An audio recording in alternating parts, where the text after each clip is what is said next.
Estamos con Juan Gómez Jurado, es periodista y escritor, ha trabajado en numerosos medios, la cadena SER, COPE, la COPE, Radio España, Canal Plus, Televisión Española, ABC y La Voz de Galicia, entre otros muchos. Es uno de los escritores españoles más traducidos, sus novelas se han publicado en 40 países y se han traducido a 42 lenguas. Se ha convertido en bestseller y son leídos por millones de lectores en todo el mundo. El paciente es su más reciente obra, y antes de su publicación en España se han vendido ya en 40 países, entre ellos Estados Unidos, y Hollywood ya está preparando una adaptación cinematográfica. Buenos días, Juan. Buenos días, Isabel, ¿cómo estás?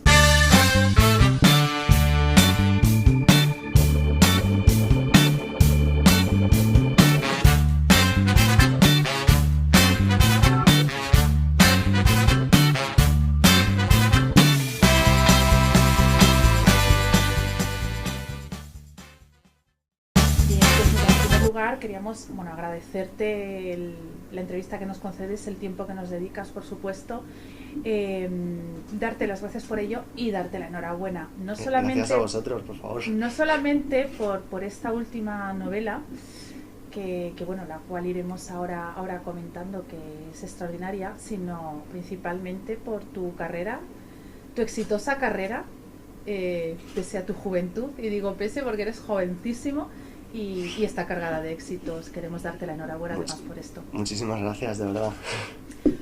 Bueno. ¿Y qué puedo decir yo, no? Si es que esto no es cosa mía, es de los lectores y de que son los que te ponen en tu sitio. Igual que te ponen, te bajan, ¿no? Así que yo intento no prestarle demasiada atención. Trabajar lo más posible y ya está. Bueno, vamos a ver. El paciente, tu última novela, como hemos dicho, David Evans es uno de los neurocirujanos más reconocidos a nivel mundial. Vive en Estados Unidos, es viudo y cuenta su historia desde el corredor de la muerte. Es un thriller perfectamente ensamblado, pieza a pieza y como se diría, como milimétricamente, como un reloj suizo, ¿no? El tema principal de esta novela es el amor, pero el amor filial, el amor profundo y el amor básico de un padre hacia su hija. Juan, ¿este amor hondo y desinteresado es capaz de llegar al sacrificio total? Yo creo que sí. Hay muchas veces que los lectores me preguntan cómo he sido capaz de siquiera plantearme el dilema que supone el paciente, ¿no? Y entonces yo les digo, tenéis que leer el libro antes de poder decidir si vosotros haríais lo mismo que David o no haríais lo mismo que David, ¿no? Es realmente la gran disyuntiva que se plantea en la historia es qué es más importante, si el trabajo o la familia, si estarías dispuesto a sacrificar la vida de tu hija por tu trabajo o tu trabajo y la vida de otra persona por la vida de tu hija, ¿no? No es tan sencillo de resolver porque todo el mundo, el primer instinto es decir, sí, sería, yo lo cambiaría todo por la vida de mi hija, pero para David no es tan fácil esa decisión. Porque hay que estar dentro de la mentalidad de uno de los mejores neurocirujanos del mundo, de un hombre que lo ha sacrificado todo por su profesión y por aquellos a los que él quiere salvar día a día en la mesa de operaciones, para darte cuenta de lo difícil y lo dura que es esa decisión para él, ¿no? En la obra también aborda el tema de la adopción a través del personaje protagonista al ser hijo adoptado. ¿Podremos encontrar alguna diferencia entre situaciones límites en cuanto al amor a un hijo biológico y a un hijo adoptivo? Sí, las hay, yo lo sé de primera mano además, y es un tema que a mí me preocupa mucho. Ha estado de alguna forma presente en mis historias antes que en esta novela, pero en esta novela digamos que tiene un papel excesivamente o especialmente relevante, ¿no? Precisamente esa ausencia de cariño que David tuvo en su primera infancia es la que de alguna forma configura su mente, configura su personalidad, configura quién es él y le obliga de alguna forma a ser el mejor en todo lo que hace, ¿no? Entonces, bueno, pues eso es algo con lo que yo tengo también una especial sintonía y afinidad por mi propia historia personal y que de alguna forma he intentado volcar en las páginas del libro, ¿no? El paciente no es un thriller al uso, ¿no? Es un thriller en el que en la presencia de los sentimientos, de la fuerza del pasado y de la hondura psicológica de los personajes tiene una fuerza y una radicalidad que no hay en un thriller normal, ¿no? Entonces eso, bueno, pues es algo que nos condicionó mucho también, incluso a la hora de decidir qué es lo que yo había hecho, ¿no? Cuando mi agente me llamó por teléfono al terminar la novela y yo le dije, ya la he terminado, y me dice, bueno, ¿y qué te ha salido? Y yo le dije, no lo sé, no sé si es niño o niña, si es pato o conejo, ¿no? Realmente es una novela que simplemente leyendo el argumento no puedes hacerte una idea de qué es lo que cuál es la experiencia que vas a vivir con ella, ni tampoco describiendo esa experiencia vamos a poder acercarnos tampoco a lo que es, ¿no? O sea, es una novela que la tienes que leer para cuando llegas a la última página dices, esto no es un thriller, no es una historia de amor, es otra cosa completamente distinta y si no la vives no lo vas a saber, ¿no? También es de destacar en esta novela la sensibilidad hacia las mujeres y todo lo que es el universo femenino, destacando la fortaleza manifestada a través de diferentes maneras, como es la dulzura, la valentía, la inteligencia, la madurez. ¿Son estos pilares los que sostienen también en momentos críticos a quienes los rodean? Yo estoy convencido de ello. Creo que es demasiado sencillo simplificar el papel de la figura femenina en la ficción y de hecho estamos hartos de ver cómo el papel se simplifica, ¿no? Una de mis pretensiones cuando estaba escribiendo esta novela era demostrar que en una historia se puede conseguir que todos los personajes femeninos sean positivos, cosa que yo no he leído jamás. Entonces, de hecho, son ellos, o los personajes femeninos, ellas, mejor dicho, los que llevan el peso de la trama. Es decir, tenemos desde Kate, que es el personaje fuerte, carismático, arrollador y aplastante de la figura del personaje con pistola, que podría haber sido un Bruce Willis, pero no es ella, ¿no? Tenemos a Rachel, que es la gran ausente de la novela y la auténtica protagonista de toda la historia y la que al final acaba dándole título a la novela. Es esa mujer que no está presente en la vida de David, pero condiciona todo lo que él va a hacer en esas 63 horas. Tenemos a Julia, la hija secuestrada, que se convierte casi en una heroína a su pesar, ¿no? Una niña de 7 años que es capaz de enfrentar una situación imposible. Mama Carter, que es la abuela del pandillero, la primera dama, que es al final también la que configura o va llevando a su camino, a su marido en el camino correcto, ¿no? Y sin embargo, el único personaje masculino que tiene de alguna forma que enfrentarse a esta situación desde el punto de vista del no agresor, que es David, es un personaje lleno de dudas, miedos, inseguridades.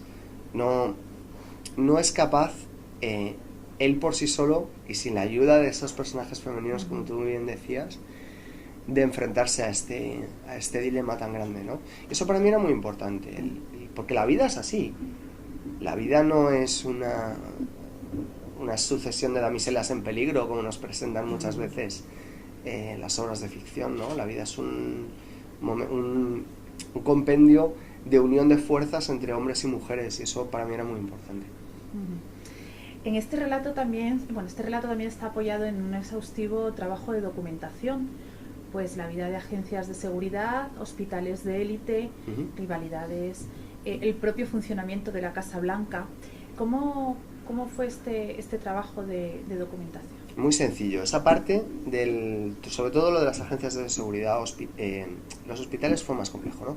Pero todo lo que es la ambientación para mí fue muy sencillo, porque venía trabajando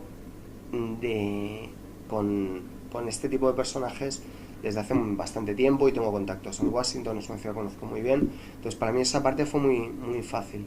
lo que realmente fue complejo fue retratar la personalidad de un neurocirujano para que fuese no solo absolutamente creíble, sino que tú estuvieses sintiendo el mismo dilema que está sintiendo David, ¿no? O sea, que tú te olvidaras de quién eres tú y dijeras, yo, Isabel, haría esto, ¿no? De meterte en la piel del Sino personaje. que le entiendas, ¿no? Entonces, bueno, eso fue lo complejo. Tuve que asistir a muchas operaciones de neurocirugía, ver cómo se abría la cabeza de un ser humano, que es una experiencia profundamente desasosegadora, hablar con ellos durante mucho tiempo y sobre todo llegar al resumen de lo que es la personalidad de David, que yo creo que me la resumió un neurocirujano, que me la dijo él, la frase no es mía, que es una frase muy común entre la profesión y que de alguna forma condensa lo que es el personaje y lo que son ellos, ¿no?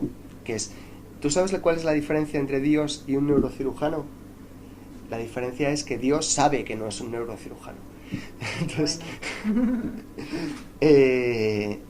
eso de alguna forma es, digamos, que el resumen del personaje. Pero Juan, la especial complejidad de meterte en una sala de operaciones, el ver una operación, lo que tú dices, que ver un cerebro y el shock de verlo un neurocirujano, o sea, es un poco diferente, bueno, no un poco, no, es una visión totalmente diferente, ¿no? Entonces esas sensaciones que tú tienes, amoldarlas además a un neurocirujano debe ser más complejo aún. Bueno, eso es el trabajo del escritor, ¿no? El asumir las vidas de otros y narrarlas, ¿no? Y cedes un poco tú y te ceden un poco ellos, ¿no? Igual que yo he aprendido mucho de David y de las personas que me han enseñado cómo es un neurocirujano, yo también he podido trasladarle a David mi voz y darle pues esa ironía, ese humor negro, ese incluso en ocasiones hasta desprecio por sí mismo, que choca profundamente con su propia personalidad, ¿no? Él, si no hubiese sido un neurocirujano, probablemente hubiese sido otra persona completamente distinta, pero tenía ese don especial y tenía que seguirlo, ¿no? También tenía la necesidad de aprovechar al máximo su don, porque necesitaba que el mundo le dijese que era válido y que era necesario, cosa que no le habían dicho de pequeño, ¿no? Juan, el paciente también es un análisis de la condición humana. Hicimos un análisis porque podemos ver lo mejor, la bondad, la entrega, el sacrificio y también lo peor, la crueldad deshumanizada, el egoísmo extremo, la falta de ética total y absoluta. ¿Cree que en el ser humano estos componentes se dan de forma más o menos usual de manera tan absoluta o por el contrario están llevados al extremo? Están llevados al extremo intencionadamente porque es lo que es duro es que a una persona le pasen en 63 horas todas las cosas que le pasan a David, pero es que estamos jugando en el campo de los extremos, es decir, estamos hablando de un neurocirujano que es uno de los mejores de su profesión, operando en una de las operaciones más difíciles y complejas que hay, no por su rareza, porque de hecho el glioblastoma multiforme es el 50% de los cánceres que se presentan en el cerebro, el 50% de los tumores que aparecen ahí son glioblastomas multiformes, que es el más duro, más difícil y más complejo de operar. Es decir, no es que esto sea una enfermedad rara, precisamente, sino que si hoy en día cualquiera de nosotros tuviera la desgracia de que nos pasase esto, teníamos, ya te digo, un 50% de posibilidades de que apareciese este tipo de cáncer en la cabeza, ¿no? Con lo cual estamos hablando de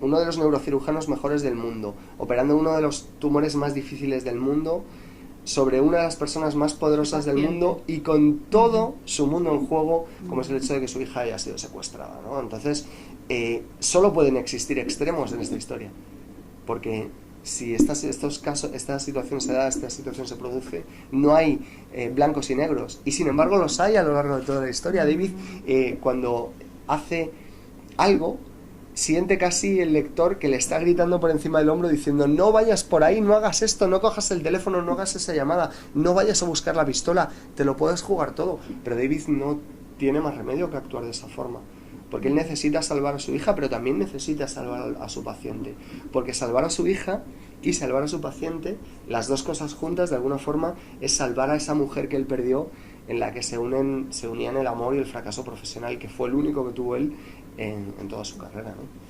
Pues en esta novela también se hablan de ideales y de sueños y de la fuerza del amor.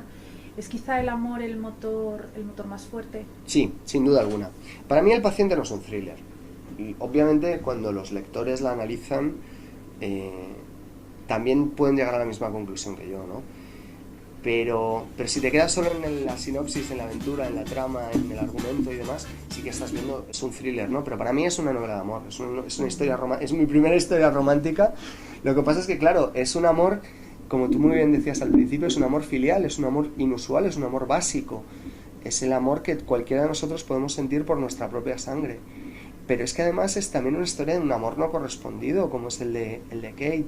Es una historia de un amor fracasado, como es el de David por Rachel, al que no le prestó la atención que se merecía. Y el amor es el motor de todas las acciones de la trama. Pues a pesar también de que es una novela con temas muy profundos y temas desgarradores, como hemos dicho, vamos a los extremos totales, también se hace presente el humor. Y podemos decir que el humor debe ser compañero de viaje para las adversidades. Siempre, siempre, siempre. Yo soy una persona que cada vez que veo una noticia desgarradora o triste en la televisión, suelo bromear sobre ello en los círculos más íntimos. No lo hago fuera porque no se entendería, ¿no? Porque precisamente los que me conocen saben que cuando hago una broma sobre algo es porque me está afectando mucho, ¿no? Entonces David de alguna forma asume mi voz también. Y él, como te decía antes, habla con tremendo desprecio de sí mismo y con ironía, a veces incluso hasta con un sarcasmo muy duro y con un humor muy negro hacia su propia situación, porque nos está contando su historia desde el corredor de la muerte. Creo que el humor tiene que ser un compañero esencial de viaje en la vida siempre y mucho más, tiene que estar mucho más presente. Tenemos que llamarle más por teléfono cuando hay algo que falla, ¿no?, a nuestro alrededor. Quizá una válvula de escape. Lo es en la novela, lo es para David, al que yo le cedo mi voz con esa ironía, con ese sarcasmo y con esa fuerza que él tiene de reírse un poco de todo lo que está sucediendo a su alrededor, pero también tiene que serlo para cualquier persona que se encuentre, pues eso, que no llega el autobús, pues vamos a reírnos, ¿no? O tenemos un poquito más de tiempo, que voy a llegar tarde a una entrevista de trabajo, bueno, pues voy a intentar reírme un poco y cuando llegue intentaré que la gente pues vea que me tomo las cosas en serio, pero con humor, ¿no? Yo creo que es tremendamente importante y para mí ha sido siempre mi forma de actuar, ¿no? Tomarse muy en serio lo que uno hace y muy poco en serio a uno mismo, ¿no? Porque normalmente, y mucho más en España, por el carácter nacional que tenemos, solemos tomarnos menos en serio lo que hacemos y tomarnos muy en serio a nosotros mismos y debería ser al revés, ¿no? Nosotros tampoco somos tan importantes, pero nuestras responsabilidades sí lo son, ¿no? Pues en esta obra también uno de los personajes principales es White, que encarna el mal. ¿El mal nunca se elimina? ¿Y cómo puede combatirse el mal desde la bondad?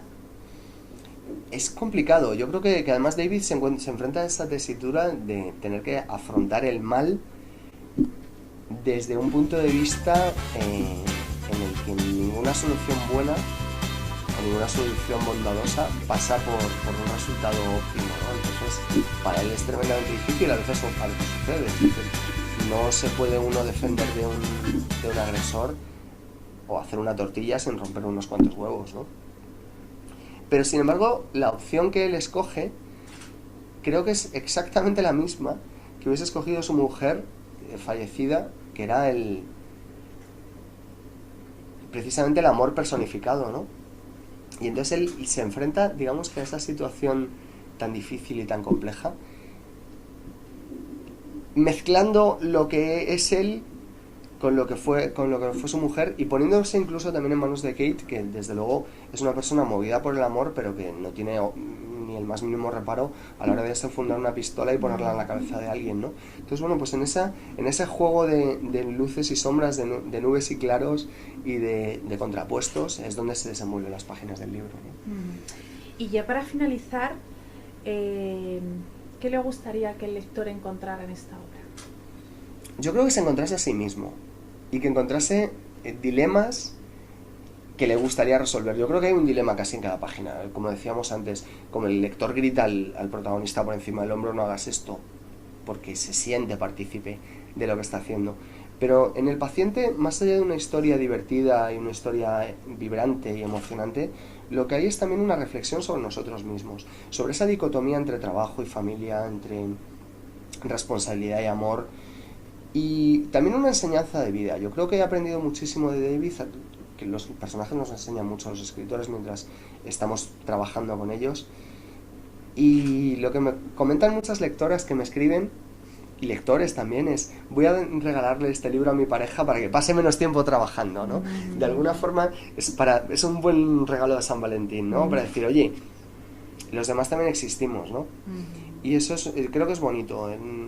Muchas veces cuando tienes una relación asentada y estás bien en esa relación, tiendes a priorizar otras cosas porque das por sentado lo que ya existe, ¿no? Entonces, eso es preciosa esta historia en ese sentido, porque una cosa es que algo se asiente y otra cosa es que lo des por sentado, ¿no? Son cosas en términos completamente distintos, pero a veces los confundimos, ¿no? Pues nada más que decir que nos ha encantado, que es una obra espectacular. Muchas gracias. Y de verdad darte la enhorabuena pues por eso, por tu trayectoria, por tu carrera, por tus éxitos y por darnos una novela tan buena. Muchas gracias, Isabel, de verdad, de corazón.